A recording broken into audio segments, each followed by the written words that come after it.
രാവിലെ തന്നെ ഏബൽ വിളിച്ചിട്ട് പറഞ്ഞു, ദേ വീട്ടിലേക്ക് വാ, ഒരു അടിപൊളി ഐറ്റം വീട്ടിൽ കിടപ്പുണ്ട്. സത്യം പറഞ്ഞാൽ വണ്ടി കണ്ടപ്പോൾ തന്നെ ഞാൻ ഞെട്ടി. വർഷങ്ങളായിട്ടുള്ള ഒരു ആഗ്രഹമായിരുന്നു എന്നെങ്കിലും ഒരിക്കൽ ഒരു ലാൻഡ് റോവർ ഡിഫൻഡർ ഓടിക്കണമെന്ന്. സത്യം പറഞ്ഞാൽ ഇപ്പോഴത്തെ ഒരു പവർ സ്റ്റിയറിംഗ് വണ്ടിയൊക്കെ ഓടിച്ചിട്ട് ഈ ഒരു ഡിഫൻഡർ ഓടിക്കുമ്പോൾ വേറൊരു ഫീലാണ്, തനിയൊരു റോ ഫീൽ.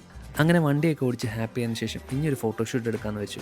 നമ്മുടെ നിക്കോണിൻ്റെ C63 ക്യാമറയും പിന്നെ 50mm ലെൻസ് യൂസ് ചെയ്ത്. എൻ്റെ ഫേവറേറ്റ് ലെൻസസ് ഏതാണെന്ന് വെച്ച് കഴിഞ്ഞാൽ ഞാൻ കൂടുതൽ യൂസ് ചെയ്യുന്നത് നിക്കോണിൻ്റെ 50mm 1.2ഉം പിന്നെ അതുപോലെ തന്നെ 105mm 1.4ഉം പിന്നെ 85mm 1.2 ആണ്.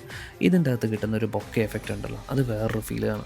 അങ്ങനെ ഞങ്ങളുടെ ഫോട്ടോഷൂട്ട് തുടങ്ങിയത് ഉച്ചയ്ക്ക് 11:30ക്കാണ്. 11:30ക്ക് തുടങ്ങിയ ഫോട്ടോഷൂട്ട് തീർന്നത് ഏകദേശം 2:30ക്ക്. നല്ല നട്ടുച്ച വെയിലായിട്ട് പോലും ഹൈലൈറ്റൊക്കെ കട്ട് ചെയ്ത് നല്ല റിസൾട്ടാണ് എനിക്ക് നിക്കോണിൻ്റെ C63 തന്നത്. അങ്ങനെ നട്ടുച്ച വെയിലിൻ്റെ ക്ഷീണമൊക്കെ മാറ്റി പിന്നീട് ഷൂട്ട് തുടങ്ങിയത് വൈകിട്ട് 5:30ക്കാണ്.